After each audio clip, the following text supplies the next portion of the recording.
Hello everybody, welcome back to Uninformed Opinion, a review and commentary series about the games I've streamed on my Twitch channel. All these streams are still available on my gaming YouTube channel, and you can find everything about me and what I do at AlexCloud2275. And I hope you are all doing well this fine day. So, a reminder of the format: there are no overall scores, just my uninformed opinion. We have 6 categories: gameplay, story and characters, level design and our visual aesthetics, or audio design and sounds, the replay value, and longevity. For today, we're going back in time to review Resident Evil 4. Wait, sorry, I mean...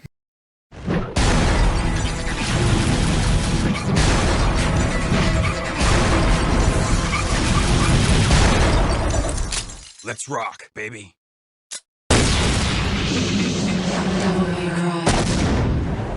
Originally released in August 2001 by Capcom, and now readily available with the HD collection on your local systems. Players have the opportunity to relive the legendary demon-slaying adventures of Dante in all their scaled-up glory. Now, I'd hate to explain a joke, but a little fun fact is our beloved Devil May Cry series only exists as it was a beta of Resident Evil 4, but was deemed too action-orientated to comply with the rest of the series. So they took their idea and ran in a different direction with it, and all of us power fantasy nerds have been thankful ever since. Oh, and a spoiler warning is now in effect. Okay, first to the post is gameplay.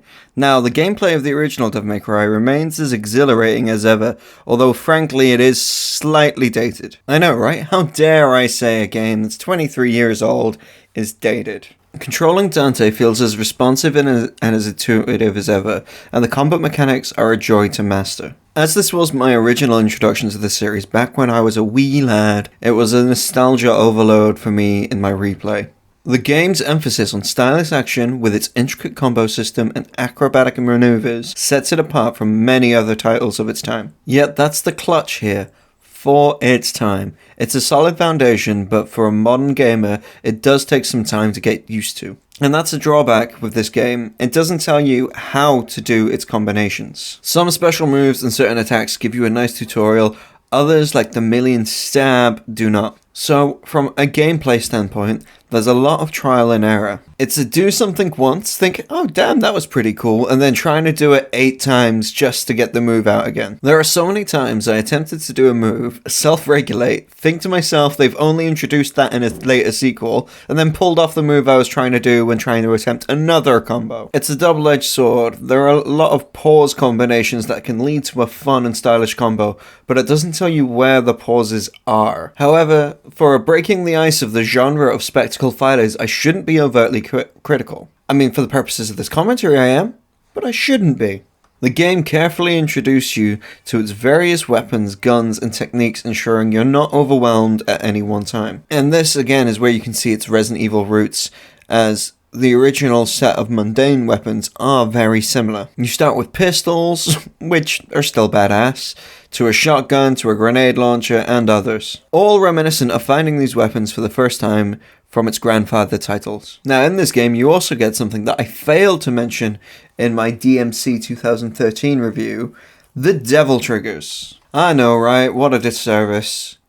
But the game skewed the concept, so that's probably why it slipped my mind in the review. A Technicolor switch of the world doesn't compare to turning into an actual demon and abusing monsters with increased speed, attack combos, and general badassery. The game itself is a mix of corridors and open space battles to keep you on your toes, as well as a well-designed monsters with differing movesets applying different strategies to survive each of these encounters. There are puzzles and collecting go aspects to unlocking doors and areas reminiscent of the Resident Evil games that fed into Devil May Cry with its own stylized twist. The boss battles are engaging and diverse from each other, each with a kind of theme of a rule of 3 that goes all the way through, though not exactly. And each of these being fought in a different location, so that even the same or similar moveset of the enemies that you fight is transformed and different. And where would we be without our good old friend, the style meter? A staple of all Devil May Cry games, but for the original, D is for dull, C is for cool, B is for bravo, A is for awesome, and S is for stylish. Now from a gameplay standpoint, it doesn't really add anything to the forum, but from a player standpoint, it's a trick, a little gimmick to be graded on your battle prowess, but god damn doesn't it work. Balloon arch. Oh my god, Captain. She is magnificent. Vindication! It keeps you, the player, pushing and makes you satisfied. In addition, all the missions you complete on your journey are ranked as well, which adds bonuses to the red orbs you get, then which goes towards the affordability of the weapon upgrades, creating a sense of need and resource gathering at the same time. Now all in all, for a first attempt, the combat works, the items are scarce and almost always useful. Though the item limit can get annoying, it's just the game's way to prevent you from fruitless spending or mistake spending.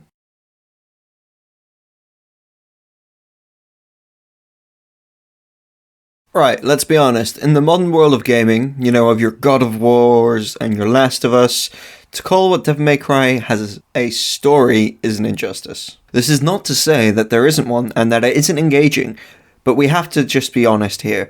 It draws a very short straw. Now, while the story of Devil May Cry may not be its strongest aspect, Dante's charisma carries you through the experience. From epic boss battles to memorable encounters with demons.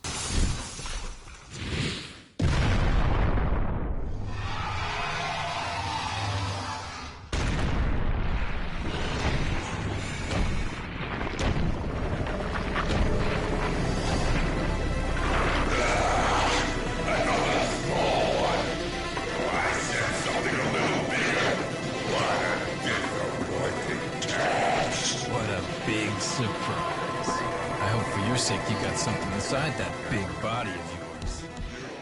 The narrative serves as a complementary backdrop for the adrenaline-fueled action. This is not to say the game doesn't have an engaging story either, unlike some other title. Cough cough, Devil May Cry 2, cough cough.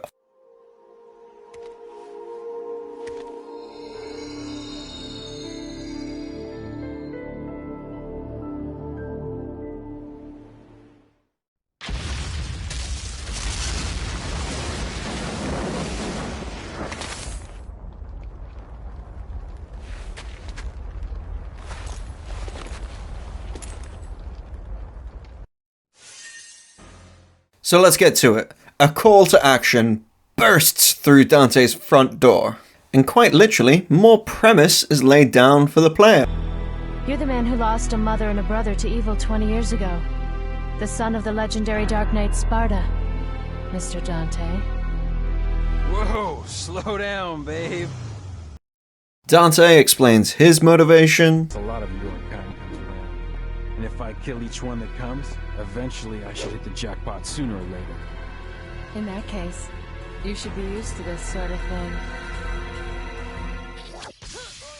And it turns out the aggressor of our little tango is the spitting image of Dante's long-dead mummy dearest. Then we begin our story traveling into a castle on an island in the middle of nowhere. In Europe. I swear I've heard this story before. Well, let's be frank. Devil May Cry did beat Resident Evil 4 to the punch by 3 years. So really, who's copying who here? Then that's it. You're on to the races. The person who brought you here, Trish, jumps away and... Your mission, should you choose to accept it, is to find Mundus and save the day. But first you gotta get item A, put it into slot A, then get item B, put it into slot B, picking up shotguns and other toys along the way. The act setup is broken up per big boss that you fight. First act is the Fountain, which works as a fight, chase, another chase, and then another fight. During this, you're introduced to the only other character that has any meaning to the story. This Night Demon guy. And he challenges you to a duel. Then gives you a whooping. And then something catches his eye and he remembers he left the oven on in hell. Then more item collecting to unlock door C, to get to widget D, etc, etc. You fight the Phantom again, killing that thing, and then Trish looks up at you ominously and in awe at your raw triangle spamming power. You go outside, fight more monsters, then a giant chicken wants to mess with you, and you fight the giant chicken. Then he runs away to attack you later. Mr. Mid-Act boss battle comes back to give you another whooping, but this time you tucker him out and he needs to have a bit of a lie down. Dante moves on to live a bit of the pirate life, and then that chicken wants to get fried for a second time. We explore a minor career in diving whilst getting item E and jumping through hoop F, and Senior Chicken wants a third word with you. And here, when you finally defeat him, our big bad Mundus finally reveals himself. Well, I mean the triple I part of himself. Just to tell you that the poor chicken's name is Griffin, before turning him into Kentucky Fried Chicken. So come on, it's a finger-licking Kentucky Fried Chicken. A finger-licking good day. which gives Dante a point to realise he's a good person and reaffirm our character's faith and his revenge mission. Which is needed, because frankly, I was getting a little tired of being a glorified locksmith. Yet now it's time to backtrack because day has turned to night and everything has gotten a little spookier. Then you find him for a third time, Mr. Mystery, and he's tapped into...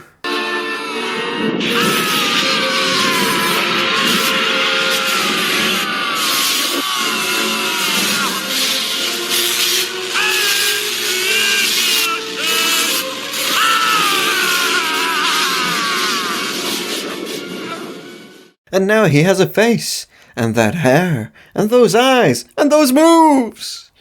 After the whooping he gives you the first time, or the second, it's revealed that our knight in the technicolored armor is our brother. Then our statue, Big Bad Mundus, is revealed, and that Trish is his servant! And now that the two amulets are aligned, the sword that was made obsolete in the most badass way possible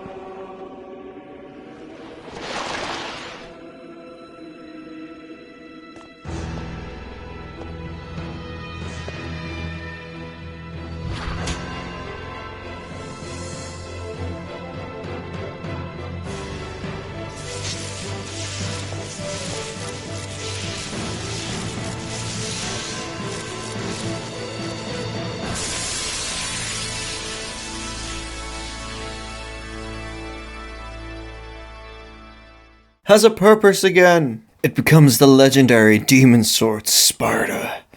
And now we can access the underworld.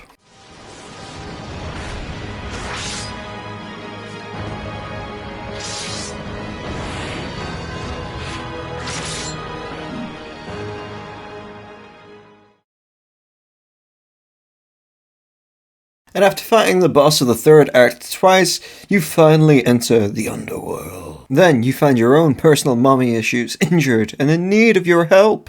But... It's a trap! Then it's a double cross. Then it's actually possibly the most emotional moment of the series.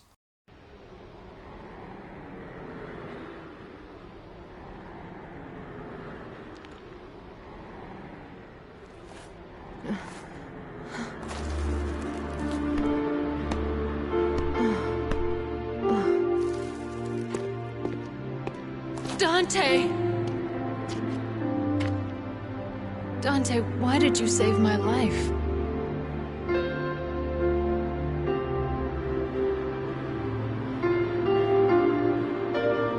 Because you look like my mother.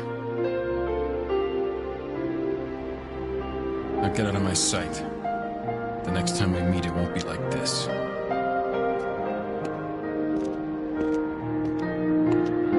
Dante! Don't come any closer, you devil! You may look like my mother, but you're nowhere close to her. You have no soul. You have the face, but you'll never have her fire.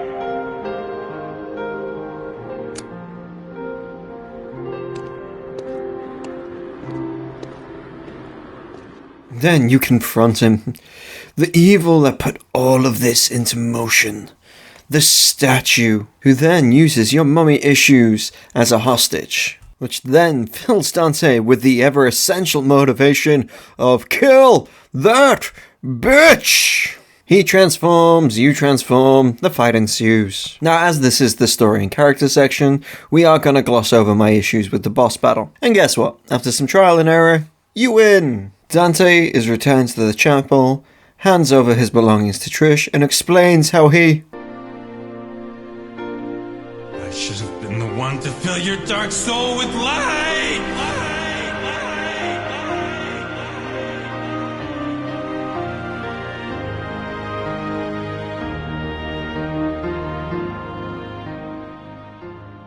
Then there's a time trial to get out of Dodge for... reasons? And we're about to leave until our rule of 3 comes into play for our last battle. Then Dante gets tuckered out until he hears his mother's voice. Mother. Just in time for walking talking mummy issues to come down, and Dante completes his story with a not so subtle line that it's taken me 23 years to clock onto. And if I kill each one that comes, eventually I should hit the jackpot sooner or later. It looks like we have a winner. Jackpot.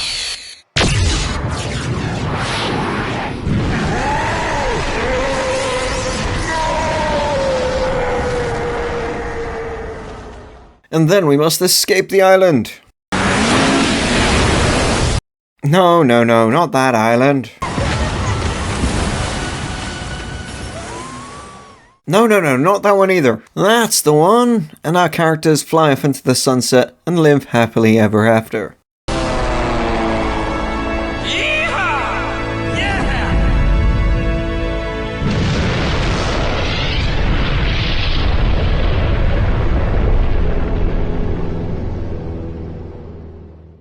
Well, until the sequel at least.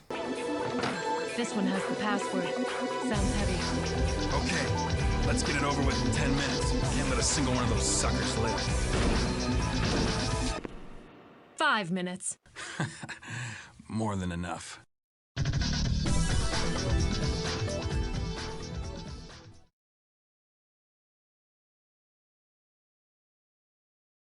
Now, the level design in Devil May Cry is both atmospheric and meticulously crafted. From the haunting halls of the demon-infested castle to the treacherous depths of the underworld, each environment is filled with detail and atmosphere, enhancing the sense of immersion. Now, despite being over 2 decades old, the visual aesthetics of Devil May Cry still hold up well enough. The gothic architecture and dark and moody atmosphere create a sense of foreboding that is both captivating and engaging. It complements the Judeo-Christian replacement narrative, and its inclusion drives home the divine, which contrasts with the belly of the beast that you get in the last act. Now, while the graphics may not rival modern titles, the art direction remains a standout feature of the game. And the ability to revisit areas in various different lighting and textures is satisfying and really drives home the progression in your story and your journey as the player. And unlike my previous commentary on the 2013 DMC, there is no solid connection between the boss battles and the visual themes in these levels. However, this game does offer mass variety in its own little island, from the castle structure to the courtyards to the haunted forest, adding a sense of scale. There are points where there are sharp changes in a section of variety that's only really seen in this game compared to its other titles. Now, the first-person underwater travelling isn't amazing, but it's a fun change of pace, and it leads to the pirate ship Wonderland, as well as the underworld, which we've already mentioned. And for the time, they looked amazing. For the HD upscale, they are very passable. The character models are fine, and the Devil Trigger looks progressively better as you proceed in the game. The last act Devil Trigger designs are good, and the end boss battle, though gameplay is annoying, visually shows the immensity and scale of Mundus' power. And ending the game is a classic hero going off into the sunset, and it's a nice touch, and it always will be. Okay, not that sunset. No need to worry, right? Because the world has the legendary Dark Knight Dante and his sidekick.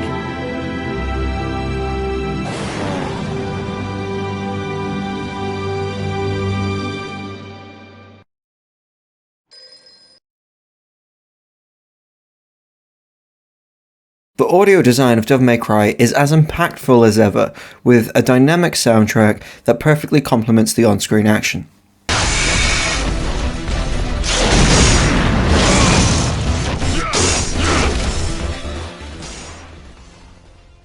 From pulse-pounding battle themes to eerie ambient background sounds.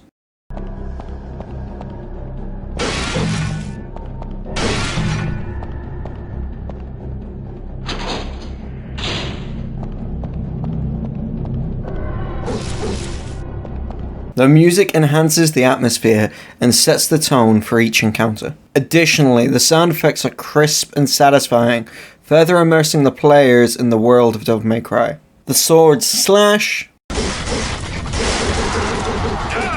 the punches punch,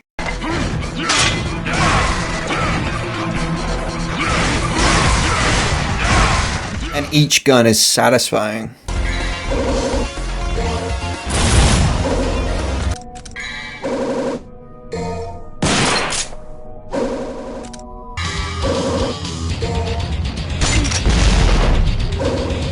Okay, well, most of them.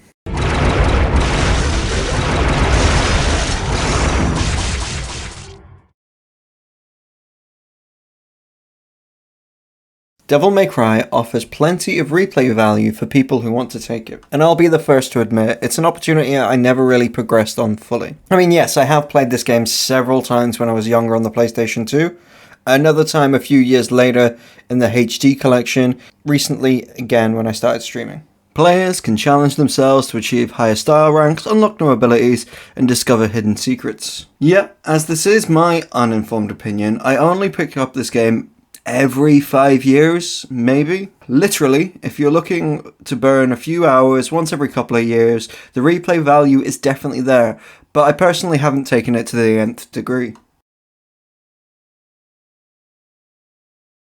As the game launched a beloved franchise, Devil May Cry has stood the test of time and continues to captivate players over decades later. It's a timeless classic, but remember, it is a classic. Some of its movements are slower, the voice acting is a bit dated, but pure gold in some parts. It's been re-released and updated onto so many consoles, we may just be approaching its half-life, but it's still a gem. And unlike many other games of its times that have screamed for a remake, Devil May Cry doesn't, and frankly it's a testament to the original game's longevity. In conclusion, Devil May Cry remains a shining example of stylish action gaming, even over 2 decades after its original release. With its fluid combat mechanics, captivating atmosphere, and memorable one-liners, it's no wonder Devil May Cry has left an indelible mark on the gaming landscape.